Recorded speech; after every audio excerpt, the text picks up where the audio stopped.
এই গাছটির নাম নাগচম্পা।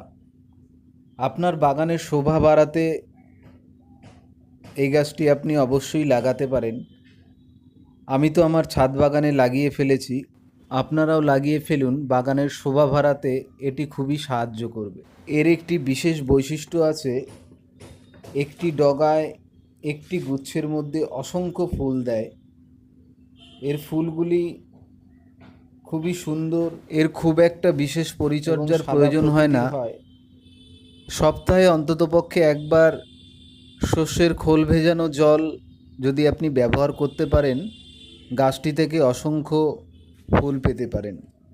একটা জিনিস অবশ্যই আপনাদের মাথায় রাখতে হবে, টবের চারিদিকের মাটি অন্ততপক্ষে 15 দিন পর পর ভালো করে খুঁচিয়ে দিতে হবে, যাতে অক্সিজেন প্রবেশ করতে পারে এবং গাছ তার